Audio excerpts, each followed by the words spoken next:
دیکھیں اگر آپ ایک دن لیتے ہیں سنڈے، اور فار ایگزامپل سنڈے کو کسی کو بھی ڈینگی کا بخار ہوتا ہے، تو سنڈے میں اگر آپ 6 دن ایڈ کریں تو کون سا دن بن جائے گا؟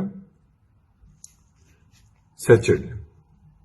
اسی طرح اب آپ ایگزامپل لیں کہ ایک بڑا سارا پیالہ ہے اور اس میں آپ پانی ڈالتے جا رہے ہیں، لیکن اس پیالے میں کیونکہ کچھ سوراخ ہوئے ہوئے ہیں تو وہ سارا پانی آپ کا باہر چلا جاتا ہے، اس میں سے کچھ پانی۔ تو ڈینگی بخار میں بھی یہی ہوتا ہے۔ یہ ڈینگی بخار ایک وائرل بیماری ہے، یہ ایک وائرس کاز کرتا ہے جس میں آپ کی جو خون کی نالیاں ہیں اس میں چھوٹے چھوٹے چھوٹے سوراخ ہونا شروع ہو جاتے ہیں۔ جب یہ چھوٹے چھوٹے سوراخ ہونا شروع ہو جاتے ہیں آپ کی خون کی نالیوں میں، تو ان میں سے سب سے پہلے جو چیز باہر آنا شروع ہوتی ہے وہ خون کا سب سے چھوٹا حصہ ہوتا ہے۔ تو وہ کیا ہوتا ہے؟ پلیٹلیٹس۔ تو کیونکہ پلیٹلیٹس باہر آنا شروع ہو جاتے ہیں اس لیے پلیٹلیٹس آپ کے کم ہونا شروع ہو جائیں گے۔ فار ایگزامپل اگر آپ کے پہلے دن آپ کے 170 پلیٹلیٹس ہیں تو دوسرے دن جب ڈینگی بخار آپ کو ہونا شروع ہوگا تو دوسرے دن ہو سکتا ہے آپ کے 150 رہ جائیں، تیسرے دن ہو سکتا ہے آپ کے 100 رہ جائیں، اس کے بعد چوتھے دن 75 رہ جائیں، اس کے بعد پانچویں دن 50 رہ جائیں۔ لیکن جب چھٹا دن آئے گا تو یہ آپ کے پلیٹلیٹس چھٹے دن کے بعد ڈینگی کیونکہ وائرل ڈیزیز ہے تو یہ سیلف لمیٹنگ ہے۔ یہ سیلف لمیٹنگ کا مطلب ہوتا ہے خود بخود ٹھیک ہونا شروع ہو جاتا ہے۔ تو چھٹے دن کے بعد دوبارہ آپ کے پلیٹلیٹس بڑھنا شروع ہو جاتے ہیں، لیکن کیونکہ لوگ اس دوران کوئی پتے کھا رہا ہوتا ہے، کوئی کچھ کھا رہا ہوتا ہے، ٹوٹکے کھا رہے ہوتے ہیں، تو ان کو یہ لگتا ہے کہ شاید یہ پتے کھانے سے یا ان ٹوٹکوں سے یہ پلیٹلیٹس بڑھ رہے ہیں، جبکہ ایسی بات نہیں ہے۔ ڈینگی کے بخار ہونے کے چھٹے دن وہ خود بخود بہتری کی طرف پیشنٹ مائل ہونا شروع ہو جاتا ہے۔ اچھا اب دیکھیں اگر خون کی نالی میں سوراخ ہو رہے ہیں چھوٹے چھوٹے، اور سب سے خون کا چھوٹا کلیہ جو ان سے تھا پلیٹلیٹس وہ تو باہر آ گیا، ساتھ کیا چیز باہر آنا شروع ہو جائے گی؟ ساتھ آپ کی باہر آنا شروع ہو جائے گی واٹر یا پانی۔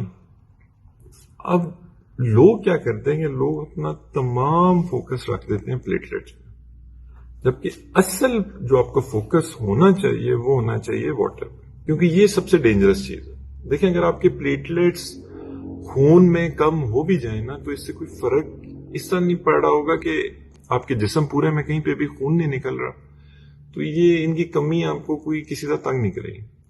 لیکن اگر آپ کا پانی کیونکہ وہ جب باہر آنا شروع ہوگا اور آپ ڈی ہائیڈریشن میں چلے جائیں گے تو اب کیا ہوگا کہ آپ کے پورے جسم میں چھوٹے چھوٹے السرز بننا شروع ہو جائیں گے، اور اب کیونکہ وہ السرز بنیں گے تو تب پلیٹلیٹس کم ہونے کی وجہ سے بہت زیادہ بلیڈنگ ہوگی۔ اب اس کے بعد جو اگلا چیز جو ہمیں سمجھنی چاہیے اس میں وہ یہ ہے کہ دیکھیں اگر ایک خون کی نالی ہے اور اس میں سے پلیٹلیٹس باہر آ رہے ہیں اور پانی باہر آ رہا ہے تو اس کو ہم کس طرح مانیٹر کریں گے؟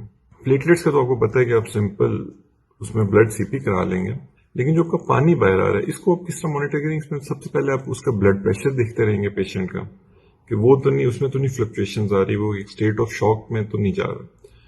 پھر آپ سائنز آف ڈی ہائیڈریشن دیکھیں گے پیشنٹ پہ کہ پیشنٹ کسی طرح بھی سائنز آف ڈی ہائیڈریشن میں تو نہیں جا رہا۔ اس میں one of the biggest signs is urination, کہ اگر پیشنٹ پیشاب کرتا رہ رہا ہے تو تب اس کا مطلب ہے کہ پیشنٹ کی باڈی ٹھیک ہے، وہ ابھی تک اس طرح ڈی ہائیڈریٹ نہیں ہوئی۔ ڈینجر سائن تب ہوگا کہ اگر اس کی یورینیشن اس کو آنا بند ہو جائے یا اس کا کلر جو سا ہے وہ بہت ڈارک ہو جائے، اور خاص طور پہ اگر وہ بند ہو جائے تو یہ ایک بہت بڑا ڈینجر سائن ہوگا۔ پھر ہم پلس پریشر کو بھی دیکھتے ہیں، یہ بھی اگر ڈی ہائیڈریشن میں پیشنٹ جا رہا ہوگا تو یہ بھی اس کی خراب ہونا شروع ہو جائے گی۔